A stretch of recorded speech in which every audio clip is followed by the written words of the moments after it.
जी अस्सलाम वालेकुम। Lecture number 69 start करते हैं। अच्छा भाई ये निकालो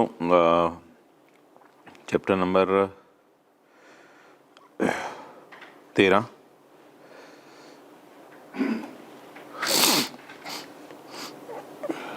इसमें एक दो सवाल होमवर्क में थे, बहरहाल अभी मैं देखता हूँ उनको। फ़िलहाल ज़रा मुझे एक चीज़ डिस्कस करने दो।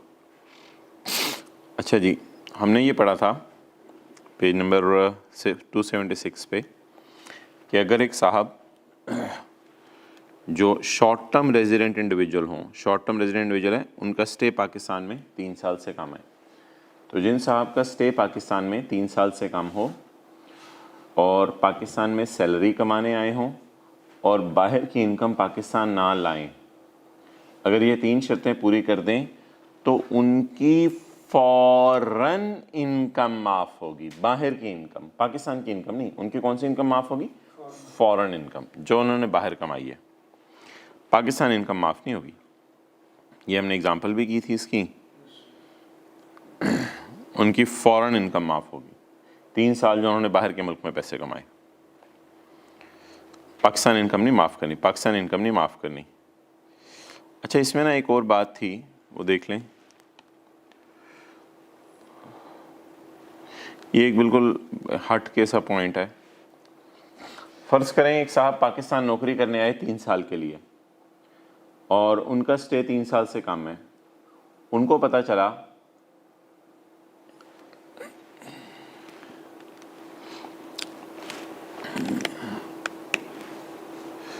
मिस्टर हैरी हैं, ये पाकिस्तान में नौकरी करने आए 3 साल के लिए। तो फ़र्ज़ करो ये 2010 है, उन 3 साल में से 1 साल 2010 है। इसमें इन्होंने पाकिस्तान में इनकम कमाई 50 मिलियन, बाहर के मुल्क में फ़ॉरेन सोर्स इनकम कमाई, फ़ॉरेन सोर्स इनकम कमाई, जहाँ ये बॉटल्स बेचता है, बॉटल्स बेचते हैं, इससे उसने कमाई 30 मिलियन। और वहाँ पे कोई इसके मुलाजमीन हैं, वो काम करते हैं। तो ये साल से इनका जदी पुश्ती बिजनेस चला रहा था कि जर्मनी के अंदर ये लोग बोतलें बेचते थे। उनकी दुकान की बोतलें बड़ी मशहूर थी। बोतल हो तो हैरी की दुकान की। तो ये जर्मनी में इनका जदी पुश्ती कारोबार था, बड़ों ने भी यही काम किया। अच्छा, ये पाकिस्तान आया ना, तो पाकिस्तान आके पता चला कि पाकिस्तान में सरगोदा के अंदर, उधर देखा कर, पाकिस्तान में सरगोदा के अंदर माल्टे बड़े ज़बरदस्त है। नहीं देख उधर भी, पाकिस्तान में सरगोदा के अंदर माल्टे ज़बरदस्त हैं। तो इसने क्या किया, इसने यहां से माल्टे खरीदे, खरीद कर बाहर के मुल्क भेजे और बाहर में एक और दुकान कमाने लग गया, फॉरेन सोर्स इनकम, और नाम रखा ऑरेंजेस ऑफ पाकिस्तान, पाकिस्तान के माल्टे। इससे भी इसने 20 कमा लिया। अब असूल ये है मोहतरम, ये पैसे अगर पाकिस्तान ना लाए, not brought in Pakistan, not brought in Pakistan, ये पैसे अगर पाकिस्तान ना लाए तो फिर ये पैसे माफ़ हैं, ये तो हमें पता है। लेकिन ये जो ऑरेंजेस वाले पैसे इसने बाहर नई दुकान खोल के जर्मनी में ऑरेंजेस बेचे, ये पैसे चाहे पाकिस्तान लाए ना लाए इससे कोई फर्क नहीं पड़ता, ये पैसे टैक्सेबल हैं। अब टैक्स कैलकुलेशन के एतबार से ये अमाउंट एग्जेम्प्ट हो जाएगी। सॉरी, ये तो पाकिस्तान सोर्स इनकम है, ये टैक्सेबल हो जाएगी।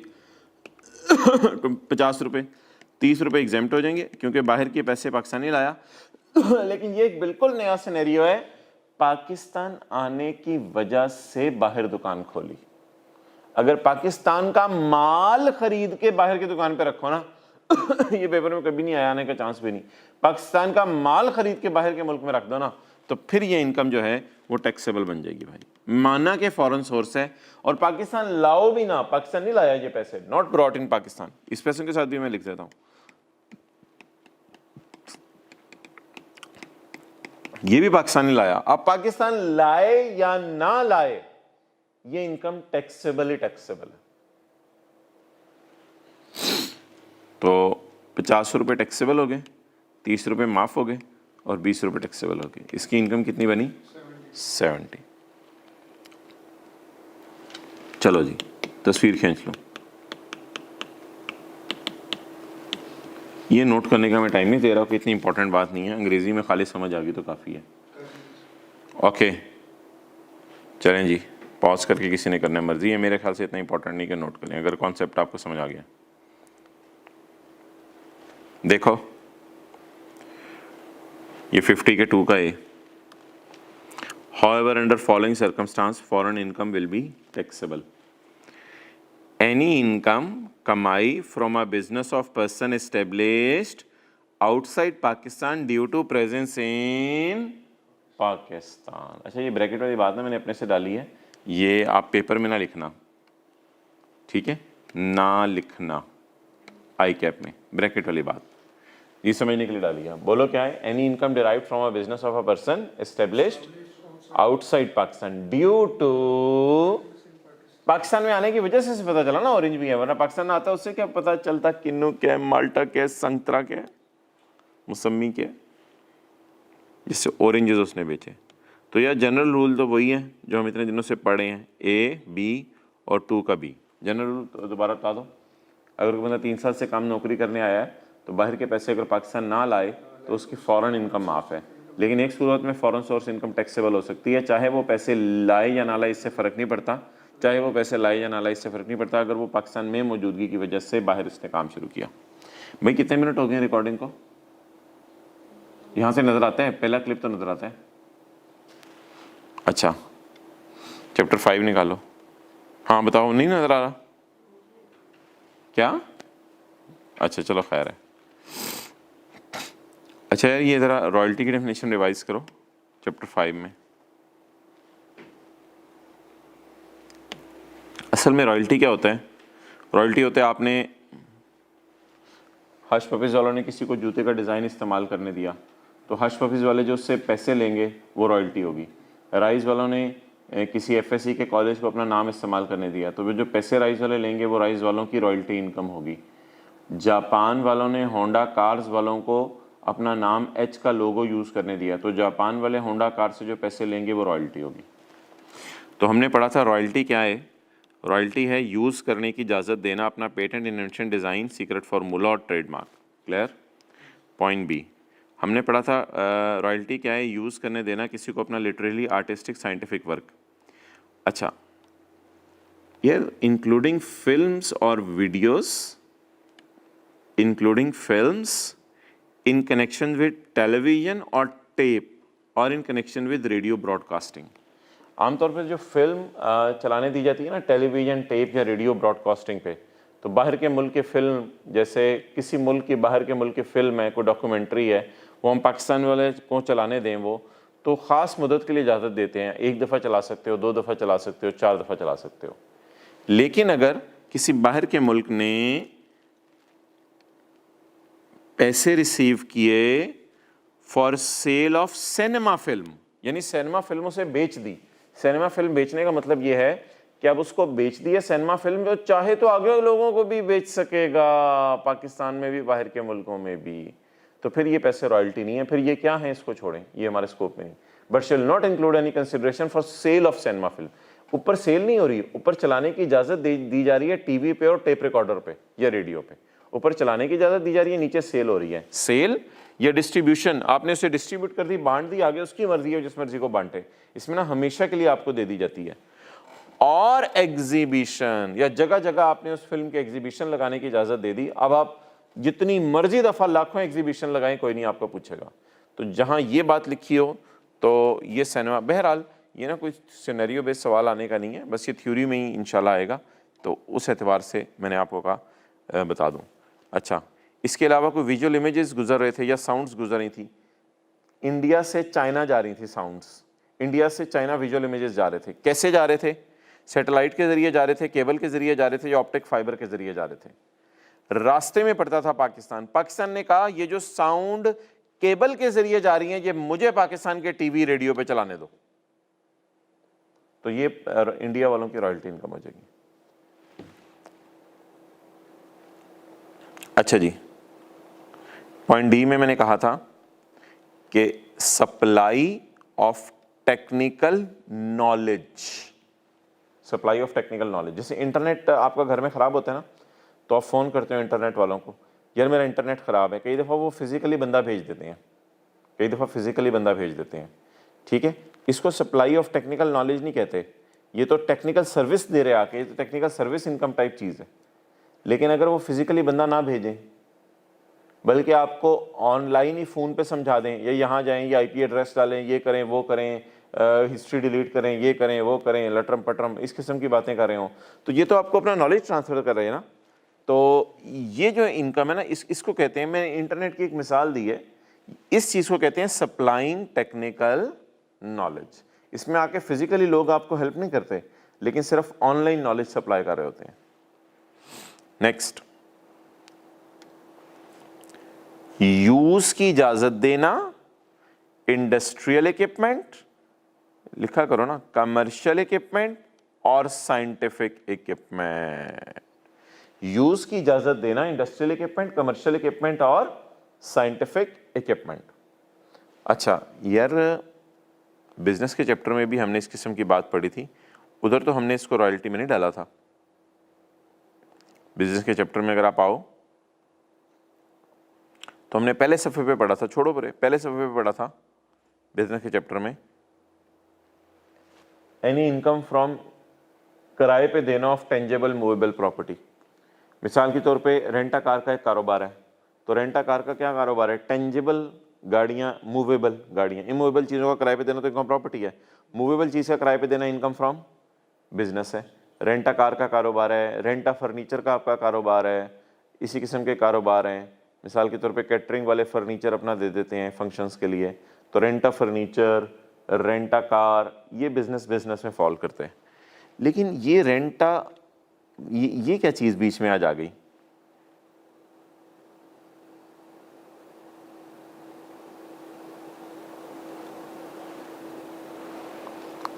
ये रेंट एन इक्विपमेंट है, रेंटा इक्विपमेंट या रेंट एन इक्विपमेंट, ये रेंटा कार नहीं है, रेंट इक्विपमेंट है। तो अगर कोई बंदा इक्विपमेंट, अपनी मशीनें वगैरह किराए पे दे देना, तो इसको लॉ मेकर रॉयल्टी कह रहा है, ठीक है, वो मशीन वगैरह किराए पे दे दे। हाँ यार, ये ना कहना along with land and building दे दी है, वो along with land and building अगर मशीन किराए पे दे देना, वो तो आपको याद होगा अदर सोर्स के अंदर आता है। तो बहरहाल ये इतना मुश्किल बात नहीं है, सादा सी बात है, सादा सी बात। अगर पेपर में ये लफ्ज़ आ जाए ना कि ये क्या चीज़ है, बल्कि रॉयल्टी के डेफिनेशन के लिए समझाना चाह रहा हूँ, किराए पे दे देना इंडस्ट्रियल इक्विपमेंट, किराए पे दे देना कमर्शियल इक्विपमेंट और किराए पे दे देना साइंटिफिक इक्विपमेंट, ये किस डेफिनेशन में फॉल करेगा, रॉयल्टी के डेफिनेशन में। डन। और इसको मैंने फ़र्क कैसे किया, बिजनेस में इसके अलावा वाली चीज़ें होंगी, इक्विपमेंट के अलावा और कोई चीज़ किराए पे दे दी तो बिजनेस में फॉल करेगी, और अगर land and building along with plant and machinery किराए पे दे दी, वो इनकम फ्रॉम अदर सोर्स। आगे यार, ये आपको बाहर के को पिज़्ज़ा बनाने वाला है, वो अपने पिज़्ज़ा बनाने का फॉर्मूला दे दे या अपना पिज़्ज़ा बनाने का प्रोसेस दे दे, तो खाली प्रोसेस देगा या उसको प्रोसेस को या फॉर्मूले को हल्का फुल्का समझाएगा भी, तो समझाने के लिए हल्की फुल्की कोई सर्विसेज भी देगा, कहेगा यार ऑनलाइन हो जाओ मेरे साथ, मैं बाहर के मुल्क से आया हूँ, ज़रा आप मेरे सामने चीज़ों को मिक्स करना शुरू करो, पानी इतना उबाल लिया तुमने इसके लिए प्रोसेस में, नहीं यार पानी ज़रा कम उबालना, फलां चीज़ इतनी, ओ लाल मिर्ची इतनी डाल दी यार, हद होगी। तो प्रोसेस या फार्मूला अगर बाहर के मुल्क से कोई हम ले रहे हैं जिसका हम किराया दे रहे हैं, तो वो हमें प्रोसेस समझाएगा भी या सिर्फ सफ़े पे लिख के दे देगा E = mc², सफ़े पे लिख के दे देगा या समझाएगा भी? तो समझाना ना, A से E में जितने सिनेरियोज हैं, क्या उसमें समझाना पड़ सकता है कि इनको यूज़ कैसे करना है?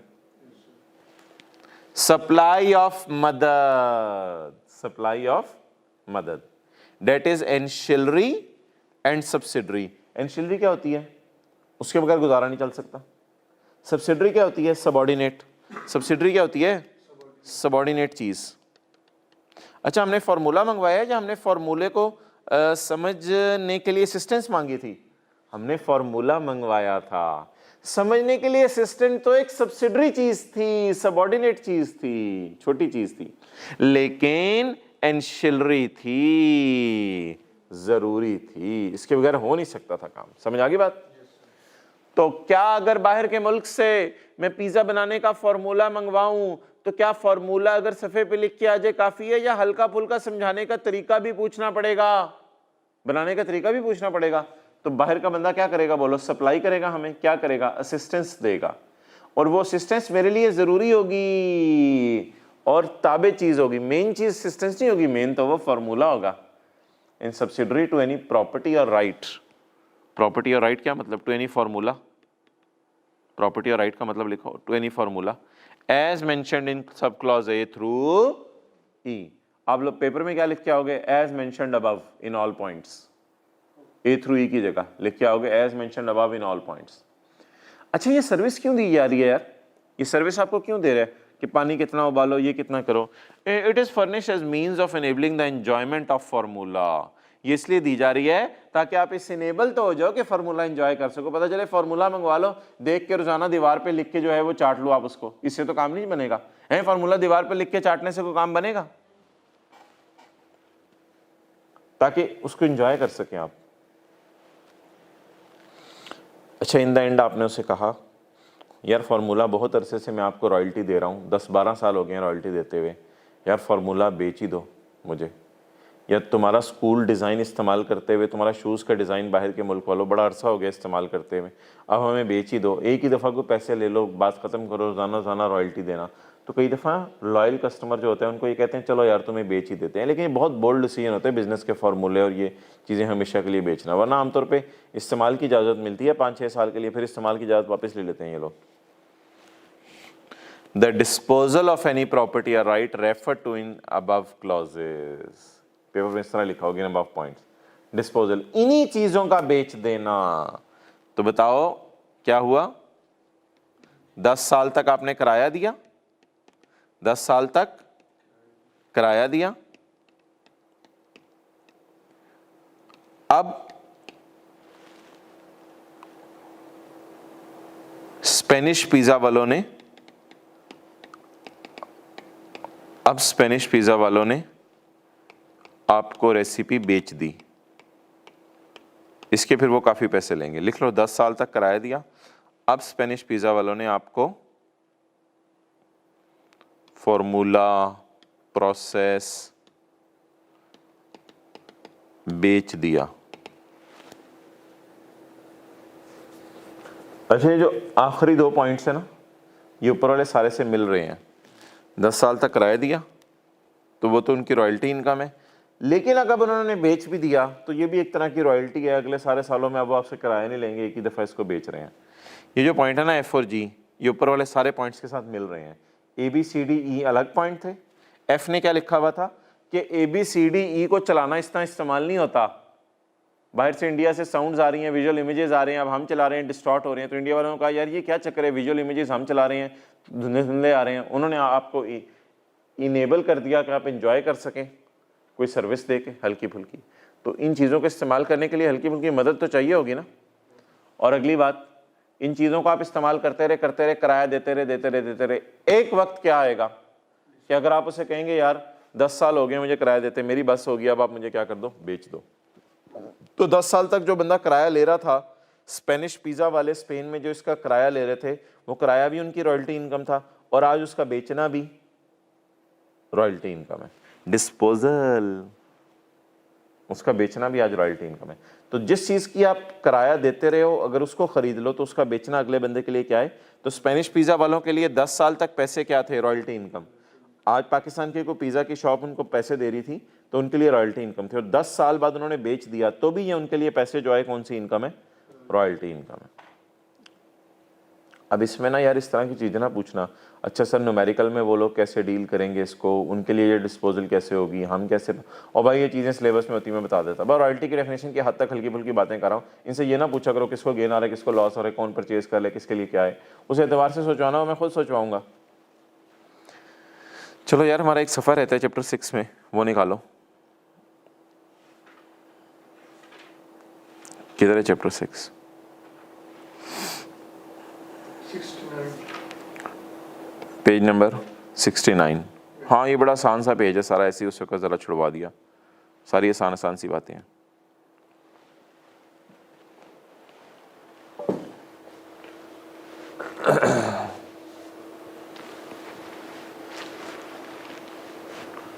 अच्छा जी, 3 लोगों को बेनिफिट अवेलेबल है। बेनिफिट क्या है? सिंध के अंदर आप कोयला निकालो, सिंध में क्या निकालो? कोयला निकालो। ज़बानी याद करो, सिंध में कोयला निकालो, सॉफ्टवेयर एक्सपोर्ट बोर्ड से इजाजत लेके सॉफ्टवेयर एक्सपोर्ट करो, सॉफ्टवेयर एक्सपोर्ट बोर्ड से इजाजत लेके सॉफ्टवेयर एक्सपोर्ट करो, या उनसे इजाजत लिए बगैर खुद भी एक्सपोर्ट करो, से इजाजत लिए बगैर खुद भी एक्सपोर्ट करो। इन 3 लोगों को बेनिफिट अवेलेबल है, इनका सारा टैक्स माफ है, इनका सारा टैक्स माफ है, इनका टैक्स ही माफ है। मजे करें। जो बंदे सिंध से कोयला निकाल रहे हैं उनका सारा टैक्स माफ। नंबर 2, जो सॉफ्टवेयर एक्सपोर्ट बोर्ड से, हाँ, सॉफ्टवेयर एक्सपोर्ट बोर्ड से अप्रूवल करा के सॉफ्टवेयर एक्सपोर्ट करें, उनका भी सारा टैक्स माफ है। लेकिन आप साथ साथ एक वो छोटी छोटी बात सुनते रहो, इनका टैक्स जो है ना माफ होगा जिस साल ये कंपनी बनी उस साल और उससे अगले 2 साल, सॉफ्टवेयर एक्सपोर्ट वालों का। और जो कंप्यूटर सॉफ्टवेयर एक्सपोर्ट करें हैं, सॉफ्टवेयर एक्सपोर्ट बोर्ड से इजाज़त लिए बगैर बाहर के मुल्कों में बेच रहे हैं, इनको भी माफ़ है, कोई मसला नहीं है। इनके लिए शर्त है कि 80% पैसा जो बाहर कमाया ना वो पाकिस्तान लेके आए। मिसाल के तौर पे $1000 कमाया, $1000 का 80% बनेगा $800। $800 नॉर्मल बैंकिंग चैनल के जरिए डॉलर अकाउंट में पाकिस्तान में लाएं, फिर पाक रुपीज़ में कन्वर्ट करवा लें, वो और चीज़ है। तो उन्होंने नॉर्मल बैंकिंग चैनल से पैसा पाकिस्तान लाना है। अच्छा, इन लोगों के लिए 3 शर्तें हैं, फॉलोइंग आर द कंडीशंस। इन्होंने इनकम टैक्स की रिटर्न जमा करवानी है, इनकम टैक्स की रिटर्न जमा करवानी है, वो साल में 1 दफ़ा होती है। हर महीने सेल्स टैक्स की रिटर्न जमा करानी है, सेल्स टैक्स इंशाल्लाह आज हम शुरू करेंगे शायद। हर महीने सेल्स टैक्स की रिटर्न जमा करवानी है। और तीसरी बात इन्होंने ये करनी है कि इन्होंने एम्प्लॉयज़ को अगर सैलरी वगैरह कोई देते हैं तो इन एम्प्लॉयज़ की सैलरी पर टैक्स काटना है। ख़त्म हो गया सेक्शन, ओवर भाई, ये था सेक्शन। अब बता दो, ज़बानी याद करो पहले, फिर आगे चलते हैं। अ पर्सन हु इज़ क्या कहते हैं, engaged in coal mining in Sindh. अब इंग्लिश में थोड़ा थोड़ा। A person who is selling softwares, exporting softwares after registration from Software Export Board, and a person who is selling IT services or IT enabled services if he brought 80% of money in foreign currency in Pakistan through normal banking channel. Following are the conditions. He is filing annual income tax return, he is filing monthly sales tax return, and he is, तीसरा बोलो बोलो बोलो, सोचो सोचो, ज़बानी ना, he is withholding। अगर वो withholding agent है यानी टैक्स काटता है, असल में ना जब भी कोई बंदा टैक्स काटता है ना वो हुकूमत उसको विदहोल्डिंग एजेंट कहती है। क्यों? टैक्स तो हुकूमत का काटना जिम्मेदारी है ना, लेकिन हुकूमत ने आगे लोगों को कहा होता है, होंडा वालों को आप एम्प्लॉयज़ की सैलरी पे टैक्स काटो और हमें जमा करवाओ, राइस वालों आप टीचर्स की सैलरी पे टैक्स काटो, जमा करवाओ। कैसा था सेक्शन 65F? ज़रा याद हो गया उर्दू में याद हो गया सारा। और इंग्लिश में अब लॉ की लैंग्वेज थोड़ी समझनी पड़ेगी, वो तो आसान सी लिखी हुई है, ये कोई मुश्किल नहीं है इतनी। तो इंग्लिश के एतबार से भी मैंने कोशिश किया आपको याद करवा दूँ। Following tax payers shall be allowed 100% tax including minimum tax. इनमें मिनिमम टैक्स भी माफ़ है। वो मिनिमम टैक्स पड़ा था ना सेक्शन 113 में, जिनकी सेल साल की इससे ज़्यादा होती है उन्होंने कम से कम 1.25% था कितना टैक्स देना था। सेक्शन 113 पड़ा था बिजनेस के चैप्टर में, वो भी माफ़ है।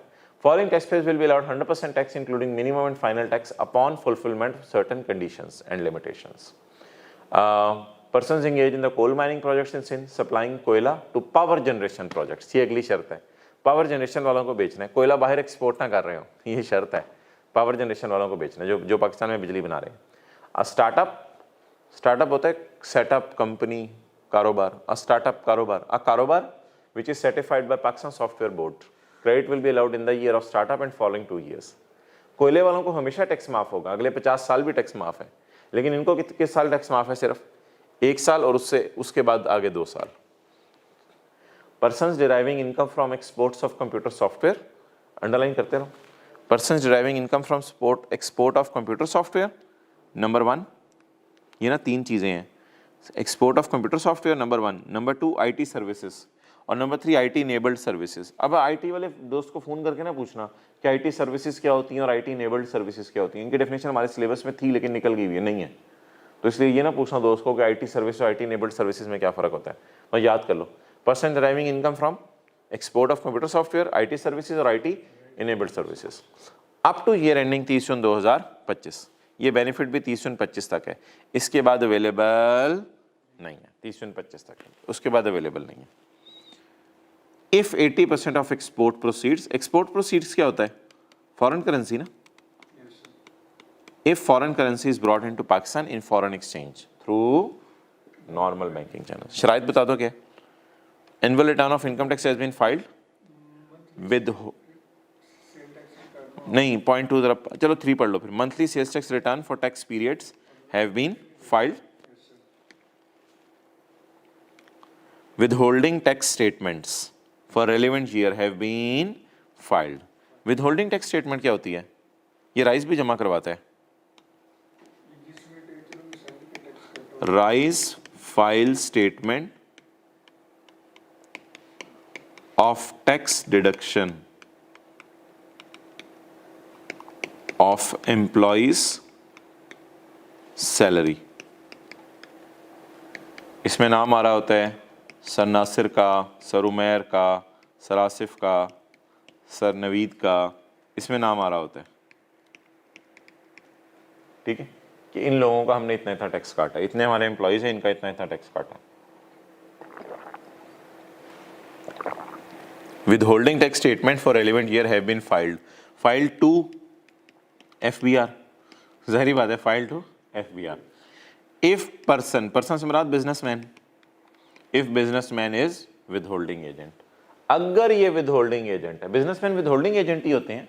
किसके विदहोल्डिंग एजेंट है? हुकूमत के। याद करो यार, ज़बानी छोड़ परे सारी बातें। आप कोयला बेच रहे हो किसको? पावर जनरेशन प्रोजेक्ट्स को। पाकिस्तान एक्सपोर्ट बोर्ड से आपने अपने आप को अप्रूव कराया हुआ है, इसमें फिर उस साल और उससे अगले 2 साल टैक्स माफ है।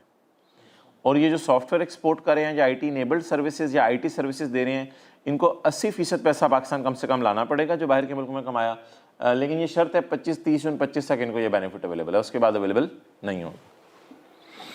अच्छा नीचे आ जाओ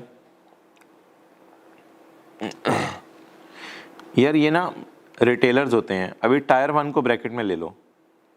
टायर 1 का लफ्ज़ अभी मेरे से ना पूछना, मैं बार बार बोल रहा हूँ, ऑनलाइन वाले पता नहीं क्या करते हैं यार, मुझे नहीं समझ आती। टायर वन का मतलब मैं अभी नहीं बता रहा, सेल्स टैक्स का वेट कर लें। टायर 1 का मतलब अभी नहीं बता रहा, सेल्स टैक्स आने का वेट कर लें।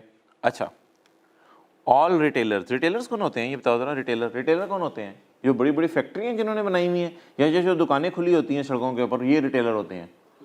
दुकानें खुली होती हैं, इनको रिटेलर कहते हैं। बड़ी बड़ी जो फैक्ट्रियाँ बनी हुई हैं उनको रिटेलर नहीं कहते। ये रिटेलर्स ने ना एक मशीन खरीदनी है, उस मशीन का नाम होगा point of sale machine. Point of sale machine, इसमें वो अपनी सेल डाला करेंगे। अब अक्सर दुकानों पे आजकल जाओ, शायद मैंने तो कल एक बंदे को गोरमे पे भी देखा, तो उसने दूध खरीदा, सिर्फ 116 रुपये का उसका बिल बना था। दूध उसने खरीदा तो उसने उसके लिए भी कार्ड पकड़ाया, कि ये डेबिट कार्ड है मेरा, ये डाल दो मशीन में। तो मशीन में उन्होंने डाला तो पेमेंट होगी। तो ये जो मशीन होती है ना, मशीन, ये बैक एंड पे एक सॉफ्टवेयर होता है इसके साथ, उसमें वो कैश सेल भी रिकॉर्ड करते हैं। उसी में अक्सर दुकानों पे आजकल तो गोरमे केस में जाके पंच करते हैं, स्कैन करते हैं वो चीज़ें। तो ये जो सिस्टम होता है ना, इसे कहते हैं पॉइंट ऑफ सेल मशीन। क्या कहते हैं? इस पूरे सिस्टम को पॉइंट ऑफ सेल मशीन कहते हैं। बैक एंड पे कंप्यूटर भी होता है, उसमें सॉफ्टवेयर भी होता है, एक पॉइंट ऑफ सेल मशीन। ये पॉइंट ऑफ सेल मशीन क्या करती है? Point of sale machine cash sale भी रिकॉर्ड करती है, डेबिट कार्ड वाली सेल भी रिकॉर्ड करती है, क्रेडिट सेल वाली सेल भी रिकॉर्ड करती है, सारी सेल्स रिकॉर्ड करती है। पहले देख लो जरा पॉइंट ऑफ सेल मशीन है क्या। Point of sale machine is a machine made for processing and recording the sales transactions for goods और सर्विसेज। बताओ सेल कैसे कैसे होती है? In cash, in credit card and in debit card. और online payments, कई लोग ऐसे होते हैं कि अपने मोबाइल से ही पैसे ट्रांसफर कर देते हैं, जैसे जायज़ कैश वगैरह में आप पैसे ट्रांसफर करते हो, in an internet enabled environment. और इस पूरे प्रोसेस को क्या कहते हैं? Internet enabled environment. अब आप को बेनिफिट क्या अवेलेबल है ये जरा सुन लो। बेनिफिट आपको ये अवेलेबल है कि आपको मशीन खरीदने पे ना टैक्स माफ होगा। जो दुकानदार मशीन नहीं खरीदते उन्हें बेनिफिट नहीं मिलेगा, जो रिटेलर मशीन खरीदते हैं उन्हें टैक्स माफ होगा। टैक्स कैसे माफ होगा? The tax credit will be allowed for tax year in which the point of sale machine is installed. इसको ऐसे कर लो ना ब्रैकेट में, The tax credit will be allowed for a year in which point of sale machine is installed, integrated and configured with FBR computer system, और back end पे integration हुई होती है FBR के सिस्टम के साथ। At the lower of amount actually invested in purchase of point of sale machine और 1.5 लाख पर machine. Amount actually invested in purchase of point of sale machine और 1.5 लाख पर मशीन। अच्छा यार, एक बंदे का टैक्स है 9 लाख, ठीक है जी। इसने 2 मशीन्स खरीदी हैं, 1,70,000 पर मशीन इसको पैसे पड़े हैं। इसका न्यूमेरिकल कैसे सॉल्व होगा बताओ यार, आंसर न्यूमेरिकल कैसे सॉल्व होगा?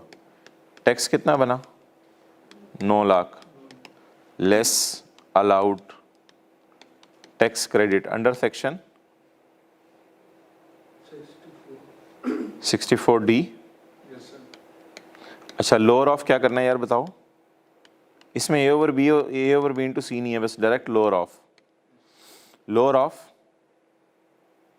चल यार मैं खुद ही देख लेता हूँ। Lower of amount actually invested in purchase of machine, बताओ amount actually invested in purchase of machine 1 lakh. Actually invested in purchase of machine, amount actually invested जितने की बाय की हैं, 2 मशीन जिसने बाय की 1,70,000 की तो पड़ी इसको, तो 1,77,000 into 2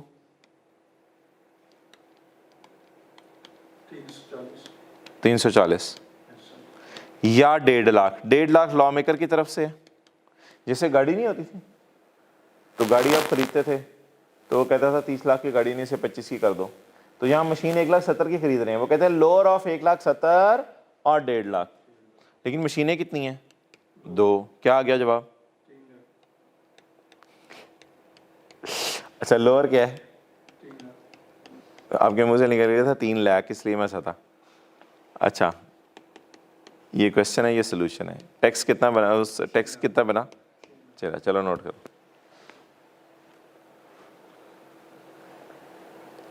कर लो, नोट ही कर लो ये।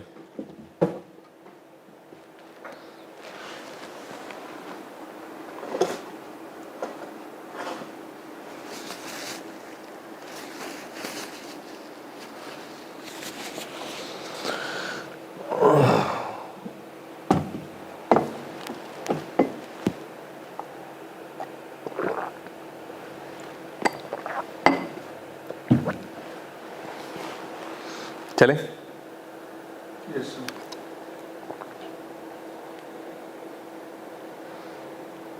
देख लिया, पॉज करके नोट करें, आपकी मर्जी है, मैं ओवर कर रहा हूँ। Tax credit will be allowed for the year in which point of sale machine is installed, integrated and configured with FBR system at lower of amount actually invested in purchase of point of sale। amount actually invested कितनी थी यार? मिली कितनी थी? Machine महंगी मिली थी माशाल्लाह काफ़ी, 1,70,000 या 1.5 लाख। 1.5 लाख लॉ मेकर की तरफ से। हाँ चलो यार आगे।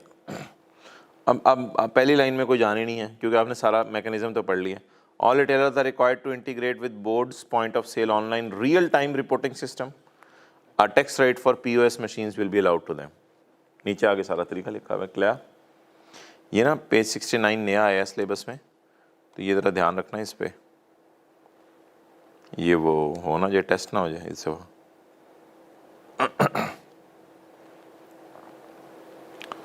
अच्छा जी, सेक्शन 65 जी, tax rates for specified industrial undertaking. Industrial undertaking कौन सी होती है? चैप्टर 5 में हमने पढ़ा था इंडस्ट्रियल अंडरटेकिंग। कम से कम 10 एम्प्लॉयज़ होने चाहिए। अबे याद रहे तुझे, कम से कम 10 एम्प्लॉयज़ होने चाहिए, ठीक है? कम से कम 10 एम्प्लॉयज़ होने चाहिए। चलो, इनको बेनिफिट क्या अवेलेबल है? Tax credit for all industrial undertakings. Chand industrial undertaking को हम क्या देने लगे हैं? बेनिफिट देने लगे हैं।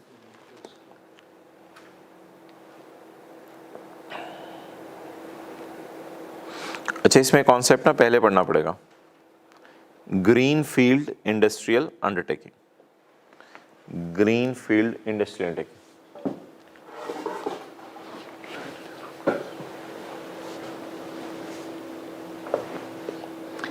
आपने एक कारोबार करना है, हुकूमत कहती है फैक्ट्री वगैरह लगानी है आपने, उसके लिए 4 शराइत हैं।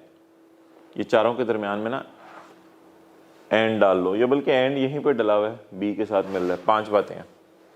आपने एक कारोबार शुरू करना है, हुकूमत कहती है 5 शराइत पूरी कर दो। मैं आपको क्या कहूँगा? Green field industrial taking. क्या कहूँगा? Green field industrial taking. आपने जो लैंड लेनी है ना, अपनी लैंड अपनी फैक्ट्री के लिए, वो लैंड ऐसी हो जिस पे ना कोई पहले फैक्ट्री बनी हो, और लैंड ऐसी हो ना उसके ऊपर पहले कोई दफ्तर हो। यानी ये ताज़ा ज़मीन लैंड जाके लेनी है, फ्रेश, इससे पहले आपसे पहले किसी ने इस्तेमाल ना की हो। ठीक है, अच्छा। हाँ, कोई घर गुर उधर पहले हो सकते हैं, वो और बात है, लेकिन ना कोई कमर्शियल यूज़ हो लैंड का पहले, ना इंडस्ट्रियल यूज़ हो, ना कोई मैन्युफैक्चरिंग, इससे पहले यूज़ ना की हो। ऐसी लैंड ढूंढो, ऐसी लैंड ढूंढो। ये नहीं कि पुरानी पहले से कोई लैंड है, उस पर कोई फैक्ट्री थी, उसे गिरा के, वो नहीं। ये पॉइंट 2 में वादे करा है। बिल्ट, अब आपने जो बिल्डिंग उसमें बनानी है ना, विदाउट डिमोलिशिंग पुरानी बिल्डिंग, पुरानी बिल्डिंग को गिरा के नहीं बनानी। यानी हमें मोटिवेट किस चीज़ पे कर रहा है कि ताज़ा काम करो या कोई पुराने काम को बेहतर कर लो? ताज़ा काम करो। लैंड भी ऐसे होनी चाहिए पहले किसी इस्तेमाल में ना आ रही हो, और बिल्डिंग जो आपने बनानी है वो भी उसी लैंड पे बनानी है, यानी किसी पुरानी बिल्डिंग को डिमोलिश वगैरह करके नहीं बनानी। और तीसरी शर्त यह है कि कोई पुराना कारोबार तोड़ के आप नया कारोबार ना बना रहे हो। यानी पुरानी कोई कंपनी बनी हुई है, आपने उससे अपना उससे नाम ले लिया और उससे कहा यार तू अपने एम्प्लॉयज़ वगैरह भी इधर शिफ्ट कर दे, तू बंदे मुझे दे दे, और तेरा कारोबार टूट के मैं 2 हिस्सों में तकसीम करा देता हूँ, आधे बंदे मुझे दे दे, मैं नई लैंड ले लेता हूँ, नई बिल्डिंग ले लेता हूँ, लेकिन बंदे मुझे अपने पुराने वाले दे दे, और प्रोसेस और सारी चीज़ें। नहीं, ये बात भी एक्सेप्टेबल नहीं है। और चौथी बात ये है, ऐसी टेक्नोलॉजी आपने वहाँ यूज़ करनी है जो पाकिस्तान में पहले से यूज़ नहीं हो रही। ऐसी टेक्नोलॉजी यूज़ करनी है जो पाकिस्तान में पहले से यूज़ नहीं हो रही। तो ये ऑब्वियसली FBR वालों को नहीं पता होगा, ये इंजीनियरिंग डेवलपमेंट बोर्ड वाले ही बता सकते हैं। जो जैसे ICAP है CA वालों का, तो इंजीनियरिंग वालों का भी होगा इदारा, इंजीनियरिंग डेवलपमेंट बोर्ड। तो इंजीनियरिंग डेवलपमेंट बोर्ड ये बात की तसल्ली करेगा, FBR वालों को इतनी एक्सपर्टाइज नहीं है। और ये सारा स्कीम आप अप्रूव कराएं कमिश्नर से, और ये डेफिनेशन 1 जुलाई 19 के बाद एप्लीकेबल है, उससे पहले नहीं है। यानी उससे पहले ये डेफिनेशन का तस्वुर ही नहीं था लॉ में। तो बता दो जी 5 शराइत क्या हैं, अगर आप पूरे करें तो आपको क्या कहा जाएगा? ग्रीन इंडस्ट्रियल अंडरटेकिंग की डेफिनेशन हमने पढ़ी थी, लेकिन अब ये कौन सी इंडस्ट्रियल अंडरटेकिंग है? Green field industrial undertaking. शराइत ज़रा ज़बानी याद कर लो, उधर देखे बगैर ट्राई करना। लैंड आपकी नई होनी चाहिए, पहले से उस पर कोई बिल्डिंग वगैरह फैक्ट्री की या कोई कमर्शियल बिल्डिंग पहले से ना बनी हो। दूसरी बात बताओ, आपने जो बिल्डिंग अब उस पर बनानी है ना, वो कोई पुरानी बिल्डिंग को गिरा के नहीं बनानी, वो आपकी नई होनी चाहिए। Build without demolishing, revamping, renovating, upgrading और मॉडिफाइंग एनी एग्जिस्टिंग स्ट्रक्चर और प्लांट। तीसरा, हाँ, बंदे नए होने चाहिए। ये बात ना पॉइंट 3 ने वादे तौर पे नहीं लिखी हुई, बस उसने ये कहा है कि कोई पुराना सेटअप जो चल रहा हो ना किसी कंपनी का, उसी को तोड़ फोड़ के उसकी रिस्ट्रक्चरिंग करके आपने नया सेटअप नहीं बनाना। ये सारी बातें ना इंटीग्रेटेड ही लग रही हैं 1 2 3 में, एक जैसी बातें हैं, कोई ख़ास डिफरेंस आपको नज़र नहीं आएगा इनमें। हाँ, चौथी बात अलग है, वो बड़ी आसानी से समझ आ रही है। जो टेक्नोलॉजी आप यूज़ करें वो पहले से पाकिस्तान में यूज़ ना हो रही है। और 5वीं बात, अप्रूवल मिल जाए किससे? कमिश्नर से। चलो छोड़ो, बार बार रिवाइज करो। लैंड क्या होनी चाहिए? जिसपे पहले से कोई बिल्डिंग वगैरह ना बनी हो, और बिल्डिंग कैसी होनी चाहिए? जो पुरानी बिल्डिंग को गिरा के ना बनी हो। और तीसरी चीज़, किसी कारोबार को तोड़ के या रिस्ट्रक्चर करके भी आपने नया कारोबार शुरू नहीं करना। और चौथी शर्त, टेक्नोलॉजी आप यूज़ कर रहे हैं वो इंजीनियरिंग डेवलपमेंट बोर्ड से अप्रूव होनी चाहिए, कि वो ऐसी टेक्नोलॉजी के पाकिस्तान में और किसी ने यूज़ नहीं की, और अप्रूव्ड बाय कमिश्नर होनी चाहिए। This definition is applicable from 1 July 2019 and onwards. चलो जी पढ़ो। Green field industrial undertaking means are new industrial undertaking which is set up on land that is not previously used for commercial, industrial or and is free from any constraints imposed by any prior work. prior work के बाद कोई constraints वगैरह उस पर ना लगी हो। constraints होता है कोई restrictions वगैरह, कोई restrictions वगैरह उस पर ना लगी हो, फ्री होनी चाहिए, फ्री फ्रॉम restrictions। restrictions होती है ना कई दफ़ा लगी हुई, पुराने काम, यार पहले इधर ये हुआ था तो अब इधर ब्रिज बन सकता है। आगे पॉइंट 2, बिल्ट, ये जो बिल्डिंग अब आपने इस पे बनानी है, इधर लिख लो, बिल्डिंग इज बिल्ट, ये जरा समझने के लिए आसान हो जाएगा। Building is built, building is का लफ्ज डाल दो, building is build without demolishing, without revamping, without renovating, without upgrading, without remodeling or without modifying any existing structure or plant. आपको 2-3 लफ्ज इसमें से याद रख लेना, revamping, renovating, upgrading याद रह ही जाएंगे। Next, not formed by splitting up or reconstitution of an undertaking already in existence. Undertaking होता है कारोबार, business. Not formed by तोड़िंग up or again जोड़िंग of an existing कारोबार in existence, जो ऑलरेडी पहले से ही है पाकिस्तान में। और ऊपर से मिला के पढ़ा करो। A new undertaking is an undertaking which is using any process or technology that has not earlier been used in Pakistan and is approved by Engineering Development Board and in the end approved by Commissioner. This definition is applicable from 1 July 2019 and onwards. अच्छा, एक और definition है यार, वो हमें पहले पढ़नी पड़ेगी, एलिजिबल पर्सन। अच्छा, एलिजिबल पर्सन की ना हर जगह एक अलग डेफिनेशन होती है। एक हमने, हाँ इसी चैप्टर में हमने पढ़ी थी, चैप्टर 6 में, एलिजिबल पर्सन, लेकिन वो इसलिए था कि सेक्शन 63 लगना था उस पर, और उसकी भी डेफिनेशन एलिजिबल पर्सन ही थी। तो ये कॉन्टेक्स्ट देखना पड़ेगा, एलिजिबल पर्सन कौन होता है। एलिजिबल का मतलब क्या होता है वैसे? जैसे फिक्स्ड एसेट्स में पढ़ा था, एलिजिबल फॉर डेप्रिसिएशन का नाम एलिजिबल डेप्रिशिएबल एसेट। तो एलिजिबल पर्सन कौन होता है? जो इस काबिल है कि इस सेक्शन के बेनिफिट्स ले सके। इस सेक्शन में भी एलिजिबल पर्सन थे, लेकिन उसने ना एलिजिबल का यूज नहीं किया था, कोल वाला और एक्सपोर्ट बोर्ड वाला। Eligible person means green field industry taking. Eligible person means green field industry taking. Eligible person means green field industry taking. Engaged in, अच्छा अब इसने करना क्या यार? ये पहली लाइन मैंने आपको पढ़ा दी भी है, पहली लाइन मैंने आपको पढ़ाई थी स्मॉल एंड मीडियम एंटरप्राइज में। Green field industry taking engaged in manufacturing of goods, putting goods or materials to any process which अच्छा खासा changes their original condition। तो पंखा होता है, लोहा होता है, लोहे की कंडीशन बदल जाती है, पंखा नजर आने लग जाता है। और शिप बिल्डिंग, शिप बिल्डिंग क्या होता है? जहाज बनाना, जहाज बनाना। The credit will be allowed only, credit सिर्फ कब मिलेगा? If undertaking is incorporated between 30 June 19 and 30 June 24। Incorporate means company law में रजिस्टर करवाए, SCCP में जाके, SCCP में लिख लो बल्कि आप, SCCP में रजिस्टर करवाते हैं पहले अपने आप को, फिर कंपनी लॉ तो उसके ऊपर लगता है ना, SCCP में रजिस्टर करवाए। The credit will be allowed only if undertaking is incorporated between 30 June 19 and 30 June 24 and is not form, ये तो repetition, is not form by तोड़िंग अप और रीजोड़िंग of any business already in existence. Clear? अच्छा यार, ये जो solar panel होते हैं, तो सोलर पैनल किसी प्लांट से बनता होगा या खुद ही बन जाता होगा? सोलर पैनल प्लांट से बनता होगा। सोलर पैनल के पीछे कोई ना कोई प्लांट होता होगा ना। सोलर से, विंड से, हवा से अगर आपने एनर्जी बनानी है तो उसके लिए आपका ग्रीन फील्ड इंडस्ट्रियल टेकिंग होना ज़रूरी नहीं है,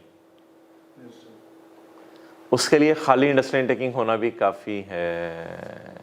ज़रा देखना, एलिजिबल पर्सन की डेफिनेशन रे ब्रॉड है, एलिजिबल पर्सन की डेफिनेशन ब्रॉड है, ग्रीन फील्ड इंडस्ट्रियल अंडरटेकिंग की डेफिनेशन ब्रॉड नहीं है।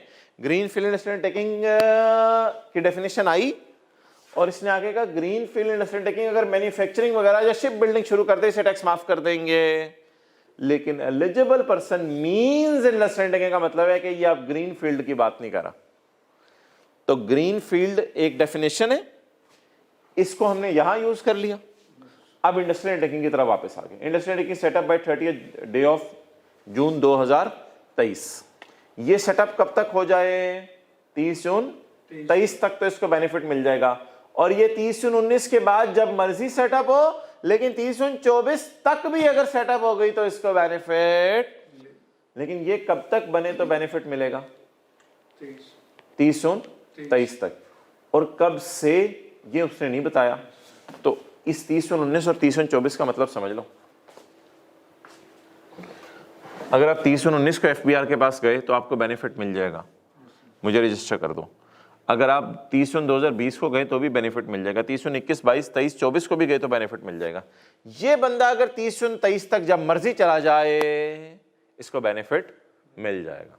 Industrial taking setup by 30/2023 and engage in the manufacturing of plant, engaged in manufacturing of machine, engaged in manufacturing of equipments and engaged in manufacturing of items with dedicated use। dedicated use का मतलब क्या होता है? Multiple use नहीं कर रहे इन चीजों के, एक से ज्यादा यूज नहीं करना, जो यूज है वही करना है आपने विद डेडिकेटेड यूज। अब मोबाइल का डेडिकेटेड यूज तो नहीं है, मोबाइल का कभी आप कैलकुलेटर इस्तेमाल कर रहे होते हो, मोबाइल को कभी आप जो है वो गेमें खेलने के लिए इस्तेमाल कर रहे होते हो, मोबाइल को कभी ईमेल चेक करने के लिए, तो इसका डेडिकेटेड यूज नहीं है। लेकिन जो आपकी जेबों में कैलकुलेटर है उसका डेडिकेटेड यूज है, वो सिर्फ कैलकुलेशन के लिए यूज हो रहा है। कभी कैलेंडर खोला होता है मोबाइल में, जो दिल चाहे मुंह उठा के लगे हुए, मल्टीपल यूज है मोबाइल का। लेकिन ये जो प्लांट बना रहे हैं इसका क्या होना चाहिए? मल्टीपल यूज नहीं होना चाहिए, डेडिकेटेड यूज होना है। प्लांट सिर्फ सोलर प्लांट्स को लगाने के लिए बनाया जाए, सोलर प्लेट्स बनाने के लिए लगाया जाए, for generation of energy from sources. Energy आपने बनानी है, एनर्जी किन सोर्सेस से बनानी है? सोलर से, विंड से, for a period of 5 years beginning from the date such industrial undertaking is setup.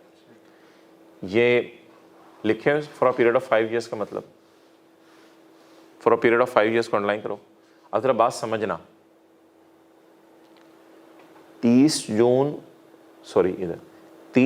23 से पहले अगर आप SECP के बाद अपने पास जाके अपने आप को इनकॉर्पोरेट करा लें तो 5 साल तक आप जब भी सोलर पैनल बनाने वाला प्लांट खरीदेंगे आपको टैक्स माफ होगा। अब मिसाल के तौर पे ये कंपनी कहती है, अक्सर कंपनीज ना पहले साल ही प्लांट खरीदती हैं तो पहले साल टैक्स माफ होगा। कुछ कंपनीज एक्सपैंड करना चाहती हैं अपना कारोबार, चौथे साल दोबारा प्लांट खरीद लेती हैं। जब दोबारा प्लांट खरीदती हैं तो 5 साल तक इनको टैक्स माफ है, उसके बाद माफ नहीं है। तो अब जरा बात गौर से सुन लो। एक कंपनी कहती है मैं 30/23 से पहले पहले रजिस्टर हो गई हूँ, अब 30/25 में मैंने नया प्लांट खरीदा है, इनको टैक्स माफ हो जाएगा? हो जाएगा। 30/27 में मैंने नया प्लांट खरीदा, इनको टैक्स माफ हो जाएगा? हो जाएगा। 30 जून 2030 में जाके मैंने नया प्लांट खरीदा, लॉ मेकर कहते हैं 5 साल के लिए तुम्हें बेनिफिट दिया था। अब ये 5 साल वाली बात और 30/23 वाली बात को मिक्स ना करना, उर्दू में इनका इधर मतलब लिखो, उर्दू में मतलब लिखो। कंपनी अगर 30 जून 23 से पहले अपने आप को रजिस्टर करवा ले SECP में, कंपनी अगर 30 जून 23 से पहले अपने आप को SECP में रजिस्टर करवा ले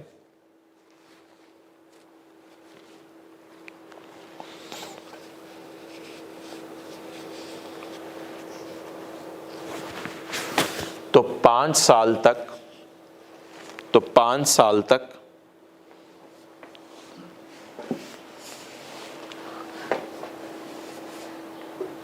जिस साल में प्लांट खरीदेगी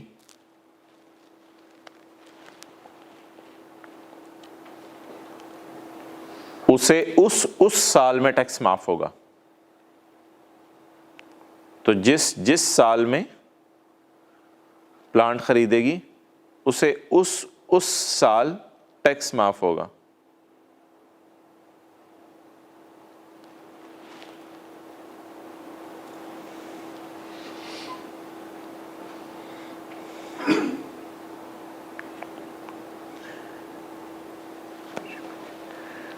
clear?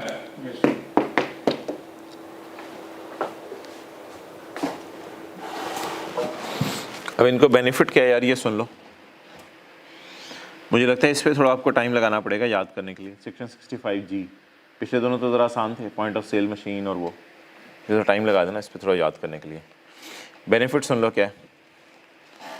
A tax credit of 25% of eligible investment amount is allowed to eligible person. 25% of eligible investment amount, investment amount होती है cost of plant, cost of plant. हाँ, ये एक ही बार माफ होगा जब प्लांट खरीदोगे, तब माफ होगा।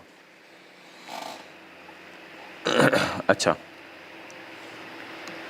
एक कंपनी है वो कहती है जो मेरा टैक्स है 9 लाख और मैंने प्लांट बाय किया है 3 मिलियन का।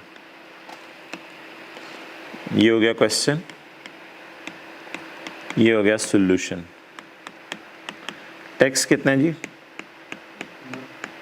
9 लाख। माफ कितना होगा अंडर सेक्शन 65 नहीं है, 65 जी है यार, हद होगी। अंडर सेक्शन 65 जी।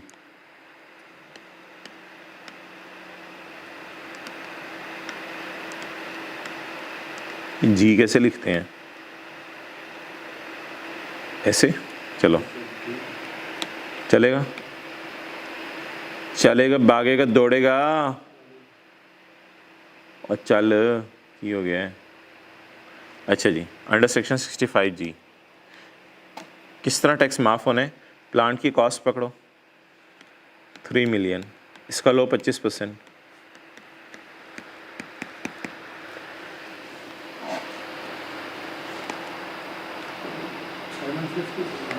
सेवन कितना टैक्स आ गया? 1.5 लाख। नोट कर लो, प्लांट की कॉस्ट का 25% माफ होना रे, प्लांट की कॉस्ट का 25% माफ होना है। चलो जल्दी से कहीं भी नोट कर लो।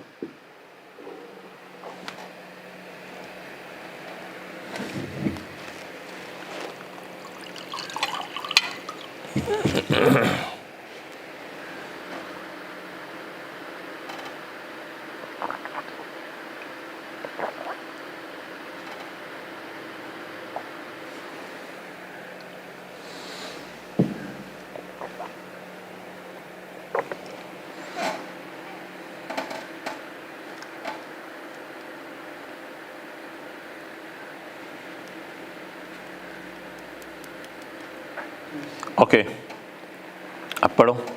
अ tax credit of 25% of eligible investment of plant, eligible investment of amount, sorry eligible investment. A tax credit of 25% of eligible investment amount is allowed to eligible persons in the year of investment. ये साल, ये tax सिर्फ कब माफ होगा? In the year of investment, जिस साल आपने प्लांट खरीदा। लेकिन यार फर्ज करो जिस साल आपने प्लांट खरीदा, जिस साल प्लांट खरीदेंगे उस साल टैक्स माफ होगा। लेकिन आमतौर पे लोग पहली दफ़ा ही प्लांट खरीदते हैं तो सिर्फ पहले साल टैक्स माफ होता है। लेकिन अगर फर्ज करो पहले साल टैक्स ही 6 लाख है, हाँ अगर पहले साल टैक्स ही 6 लाख है तो हम माफ तो करना चाह रहे थे 7.5 लाख, लेकिन माफ तो फिर इस साल माफ नहीं हो सकता तो अगले साल कर लें, उससे अगले साल कर लें, बस उसके बाद नहीं। तो अगर आप टैक्स माफ करना चाह रहे हैं लेकिन नहीं हो पा रहा क्योंकि आपका टैक्स ही बड़ा कम है, तो फिर कब माफ कर लें? या उससे अगले साल, अगले साल या उससे अगले साल, लेकिन उसके बाद माफ। इन द ईयर ऑफ इन्वेस्टमेंट, उस साल टैक्स माफ हो जाएगा। It will be allowed against normal tax payable, normal tax में से माफ होगा, एनटीआर में से। और भाई कुछ लोगों का मिनिमम और फाइनल होता है, उनको उसमें से भी हो जाएगा, लेकिन ये चीज़ें हमारे सिलेबस की नहीं है। ये ब्रैकेट आप छोड़ भी देंगे तो कोई हर्ज नहीं था। Unadjusted amount may be carried forward to subsequent tax years. तो इधर हेडिंग दे दो, मिसाल के तौर पे 2022 की हेडिंग दे दो और नीचे लिखो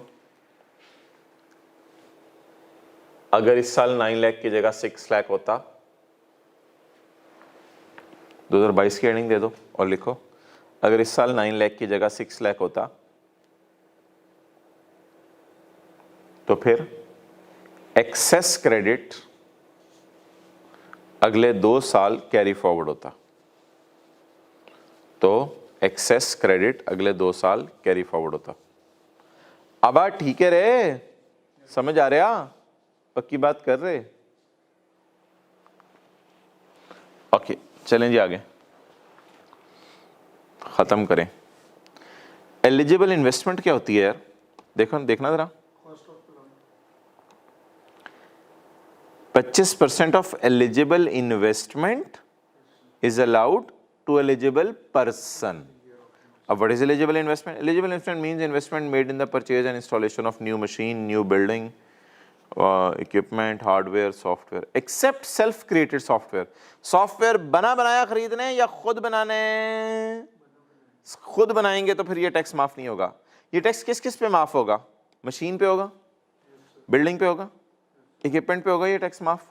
हार्डवेयर खरीदने पे टैक्स माफ होगा, होगा। सॉफ्टवेयर खरीदने पे टैक्स माफ होगा, होगा। अच्छा, ये ना यहाँ पे डबल डबल बेनिफिट मिलते हैं, टैक्स भी माफ होता है और उधर डेप्रिसिएशन, इनिशियल अलाउंस भी माइनस करे होते हैं, अमोर्टाइजेशन भी, डबल डबल बेनिफिट मिल रहे हैं। लेकिन ठीक है यार, लॉ मेकर की मर्जी, हमें क्या। Except self created software and except used capital goods. इसमें ना सारी ही चीजें नई खरीदनी है आपने। वो एलिजिबल में तो कोई एक नया था ना मेरे ख्याल से, प्लांट नया होना चाहिए। इधर सारी चीजें आपने नई खरीदनी है। तो सारी चीजें अगर आप नई खरीदेंगे तो क्या बेनिफिट मिलेगा? आपको टैक्स माफ हो जाएगा। कितना टैक्स माफ होगा? 25%। अच्छा, अब जरा रिवाइज करवाओ। ग्रीन इंडस्ट्रियल टेकिंग कौन है?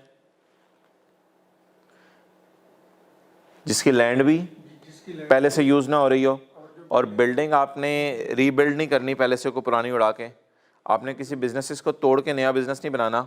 और आप इंजीनियरिंग डेवलपमेंट बोर्ड से ऐसी टेक्नोलॉजी अप्रूव कराएं जो पाकिस्तान में पहले यूज़ ना हुई, और कमिश्नर से भी अप्रूव कराएं।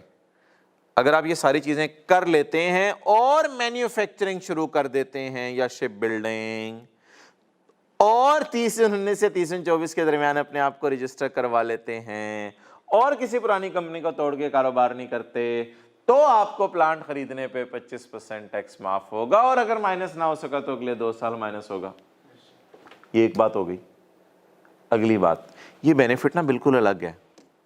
अगर आप सोलर या विंड से एनर्जी बनाने के लिए कोई प्लांट खरीदते हैं, लगाते हैं, उस प्लांट पे भी आपको 25% टैक्स माफ होगा जिस साल आपने प्लांट लगाया उस साल, और उस साल अगर माइनस ना हो सका तो अगले 2 साल माइनस हो जाएगा। लेकिन ये बेनिफिट मिलेगा कब कब? 30 जून 23 से पहले पहले आप कंपनी रजिस्टर करवा लें। उसके बाद आप प्लांट पहले साल खरीदें, दूसरे साल खरीदें, तीसरे साल खरीदें, वो आपकी मर्जी है। जिस साल भी प्लांट खरीदते रहेंगे ना, साथ साथ आपको टैक्स माफ होता रहेगा। लेकिन अगर उस साल का टैक्स ही इतना ना हुआ कि माफ हो सके, तो फिर अगले 2 साल वो कैरी फॉरवर्ड भी हो सकते हैं। Done.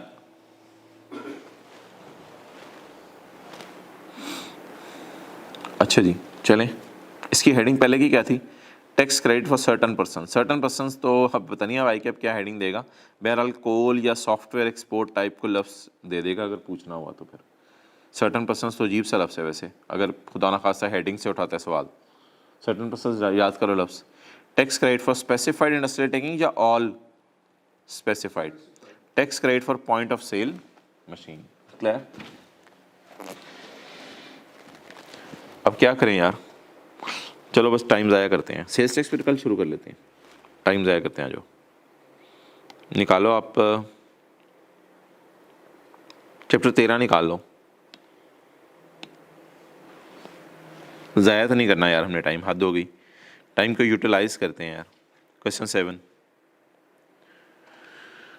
Moin has been working at the head office of Lewis consulting incorporation, page 279 in New York, USA. On Yekam January 2008, LCI had established its branch office in Pakistan. LCI ने पाकिस्तान में branch बनाई है and had sent Mohsin for 2 years. और मोहसिन को 2 साल के लिए भेजा as country manager for looking after Pakistan operations. मान जा मेरे भाई, ये बंदा न्यूयॉर्क से 3 साल से काम के लिए आया है। न्यूयॉर्क में है ये बंदा, पाकिस्तान में 3 साल से काम के लिए आया है और कंट्री मैनेजर है। मैनेजर आपको पता है नौकरी करने आता है। ड्यूरिंग 2009 आया कब है वैसे? यकम जनवरी 8 को यार, यकम जनवरी 8 को। और during 2009 apart from salary income he earn the following amounts. अच्छा सवाल बड़ा पुट्ठा सा है, आसान सवाल है। रेजिडेंशियल स्टेटस 8 का बताना है और फॉरेन इनकम पे टैक्स देना है या नहीं देना, नो के बारे में बताना है। तो रेजिडेंशियल स्टेटस 8 का कैसे बताएंगे? यकम जनवरी में 31 दिन, पकड़ कैलेंडर। जनवरी में 31 दिन, फरवरी में यार ये 2000, अगर मैं 18 लूँ इसको तो फिर 28 दिन ही बनेंगे। 2018 लूँगा मैं इसको तो फिर 28 दिन ही बनेंगे। लेकिन आपको जो पेपर में सवाल आएगा आपको तो पता होगा ना कौन सा साल चल रहा है। 2022 का सवाल आएगा, वो तो लीप का साल नहीं है, 2020 और 24 मैंने बताया था। तो अच्छा 31, 28, जनवरी फरवरी हो गया, मार्च के 31 डाल, अप्रैल के 30, मई के 31 और जून के 30, बोल 181। तो ये बंदा क्या बन गया? Non resident. अच्छा इसमें मैंने देख लो, मैं फरवरी में मैंने कितने दिन काउंट किए हैं? हाँ 28 दिन ही काउंट किए हैं, ठीक है 181।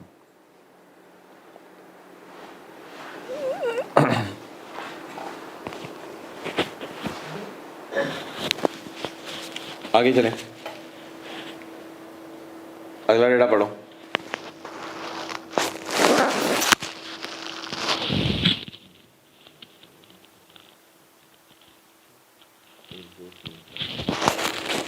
अच्छा भाई,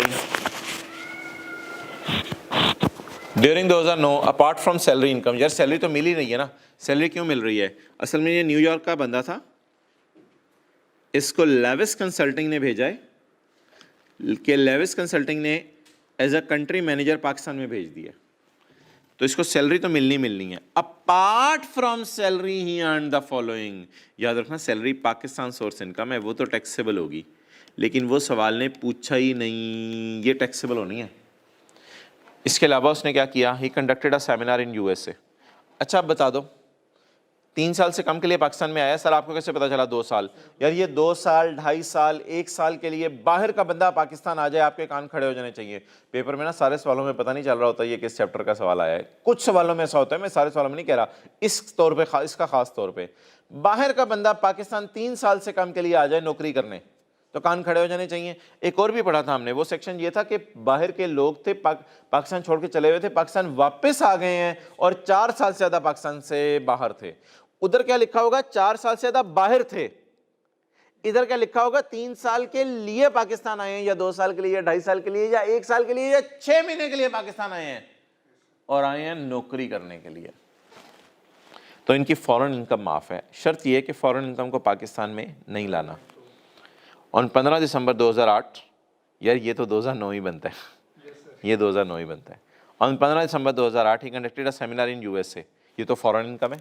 ही conducted a seminar in USA, वैसे ही यूएसए चला गया, नौकरी पाकिस्तान में कर रहा है लेकिन यूएसए चला गया सेमिनार कराने। On his request the event manager transfer the amount, कटा के, टैक्स कटा के उसके जाती अकाउंट। यार क्या 3 साल से कम पाकिस्तान है? जी।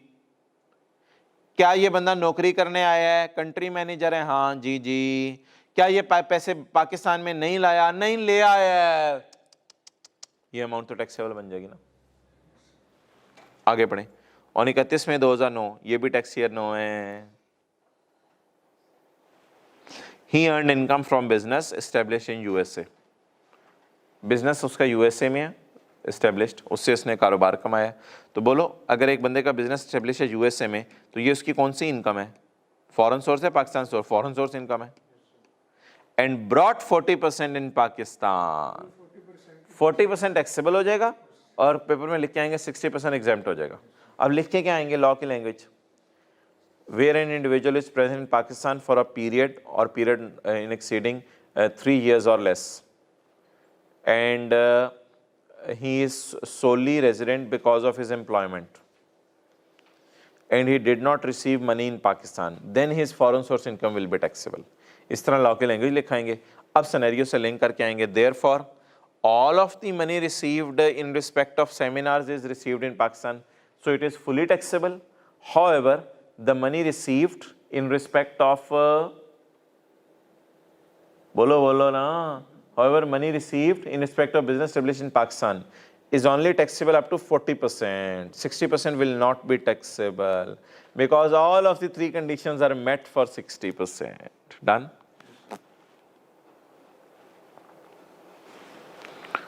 अच्छा जी,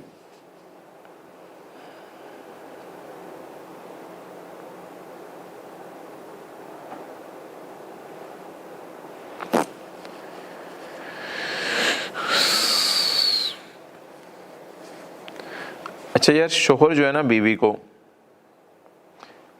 कोई भी पैसे दे, तलाक देने के बाद शोहर बीवी को कोई भी पैसे दे, तूने टैक्स नहीं पढ़ा हुआ? पढ़ा ही नहीं हुआ इसलिए हंस रहे हैं। शोहर बीवी को कोई भी पैसे देना तलाक देने के बाद तो सारे के सारे पैसे जो है ना माफ़ होते हैं, माफ़ होते हैं। उसमें कौन कौन से पैसे हो सकते हैं? मिसाल के शोहर बीवी को पॉकेट मनी दे रहा है, लाख रुपया ये पॉकेट मनी पकड़।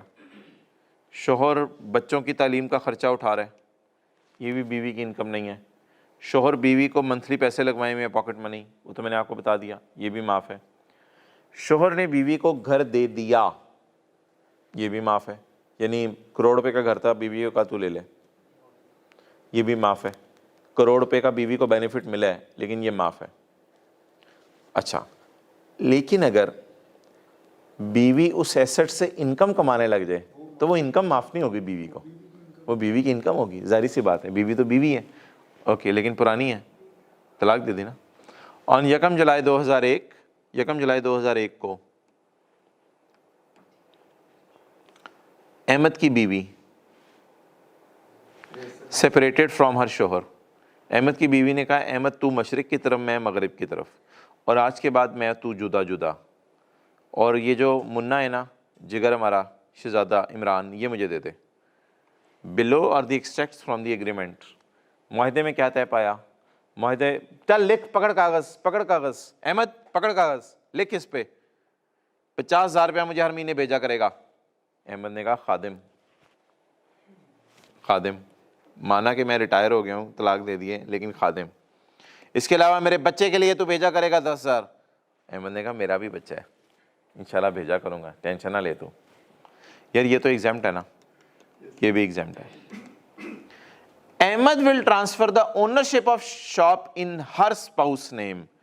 मोहतरम, ये जो ओनरशिप ट्रांसफर हो रही है ना इन हर नेम, ये भी माफ है। ट्रांसफर ऑफ ओनरशिप ये भी माफ है, लिख लो।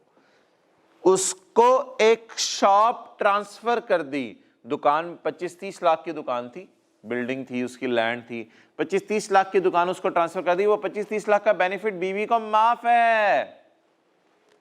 The shop was already in use by a किराएदार, पहले से उस शॉप में कोई किराएदार था, यानी पहले भी शोहर ने भी वो दुकान किराए पे दी हुई थी। At a monthly rent of 88,000, Mrs Ahmed will be entitled to receive the rent from the date of ownership transfer. और जब से उसको ओनरशिप ट्रांसफर होगी तब से फिर किराया उसको आया करेगा, उसके शोहर को नहीं जाया करेगा। On 1 September the ownership was transferred in her name. अब ना आपने मुझे ये 3 बेनिफिट्स बताने हैं जो माफ है। ये देखना, क्या बीवी को जो पॉकेट मनी मिल रही है वो माफ है? क्या बच्चे की तालीम का खर्चा माफ है? क्या transfer of ownership of shop माफ है? 12-13 लाख की दुकान बीवी के नाम लग गई एलडीए के दफ्तर के अंदर, क्या वो माफ है? जी, वो 12-13 लाख माफ है, वो 12-13 लाख माफ है। यार खुदा के लिए 2 बातें अलग अलग है, खुदा के लिए 2 बातें अलग अलग है। यार बात समझने की कोशिश करो। ये है मिसाल के तौर पे मोटरसाइकिल, ये मोबाइल नहीं है, ये क्या है? मोटरसाइकिल।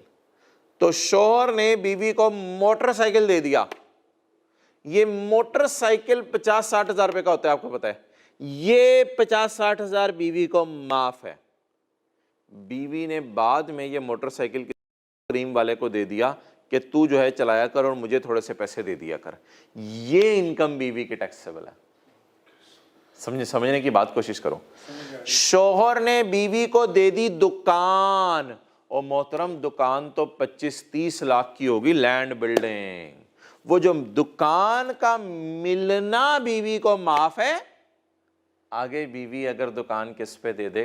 किराए पे, या पहले से शोहर ने किराए पे दियो, अब किराया बीवी को आने लग जाए तो वो किराया बीवी के लिए टैक्सेबल है, वो किराया टैक्सेबल है। यार क्योंकि वो किराया शोहर की तरफ से नहीं आ रहा ना, वो किराया तो किराएदार से आ रहा है। ये 50,000 रुपये किसकी तरफ से आ रहा है? शोहर की तरफ से। ये किसकी तरफ से आ रहा है? शोहर की तरफ से 10,000। ये जो दुकान मिली ये किसकी तरफ से आ रही है? शोहर की तरफ से। और ये जो किराया आ रहा है ये किसकी तरफ से आ रहा है? ये तो कोई किराएदार है उसकी तरफ से आ रहा है। ये किराया क्या होगा? ये टैक्सेबल होगा। येलो वाला टैक्सेबल है, स्काई ब्लू वाले सारे एग्जाम्प्ट है। डन। मेरे ख्याल से मैं सोल्यूशन देख रहा था, तो मैंने ना इन दोनों को एग्जाम्प्ट लिखा हुआ है, इसकी ना असल में वैल्यू नहीं दी हुई उसने, तो इसलिए सोल्यूशन में इसको एग्जाम्प्ट लिखा नहीं हुआ। लेकिन याद रखो यार, ये भी एग्जाम्प्ट है, अगर इसकी भी वैल्यू दी होती। ये 3 बेनिफिट्स एग्जाम्प्ट है और सिर्फ एक बेनिफिट क्या है, taxable. Done. Head of income, head of income कौन सा है? इनकम प्रॉपर्टी होगा ना, under the income from property. और 10 महीने का कराया जाएगा इनकम में। सिनेरियो बेस में बस हल्की फुल्की कैलकुलेशन कर देनी होती है, न्यूमेरिकल नहीं सॉल्व करने बैठ जाना होता। ओके, क्वेश्चन 5 में आओ। सारी सवाल करवा लिया आपने इससे मेरे। क्वेश्चन 3 आपका होमवर्क होगा। क्वेश्चन 5 में आओ। Under the provision income tax 2001 compute taxable income under the correct head of income in the following case. Raees की बीवी ने रईस से जुदाई इख्तियार कर ली क्योंकि आपस में लड़ाइयाँ बढ़ती चली जा रही थी। मुआहदे में ये तय पाया है कि उसकी बीवी को एक घर दिया जाएगा, घर का मिलना माफ है, घर दिया जाएगा, करोड़ रुपए का घर है, घर का मिलना माफ है, और उसे हर महीने 1.5 लाख रुपया दिया जाएगा, ये भी माफ है। घर भी किसकी तरफ से मिल रहा है? शोहर की तरफ से। किराया भी, और सॉरी किराया, माजरत, किराया तो किराए का जिक्र ही नहीं यहाँ, माजरत। घर किसकी तरफ से मिल रहा है? और पॉकेट मनी भी किसकी तरफ से मिल रही है? 1.5 लाख पर मंथ, ये भी माफ है। The fair market rent of किराया इज 50,000 पर मंथ, लेकिन जो घर शोहर ने दिया उसको, वो मार्केट में उसका किराया आजकल 50,000 चल रहा है। क्या बीवी ये 50,000 कमा भी रही है या मार्केट में किराया उसका इतना चल रहा है?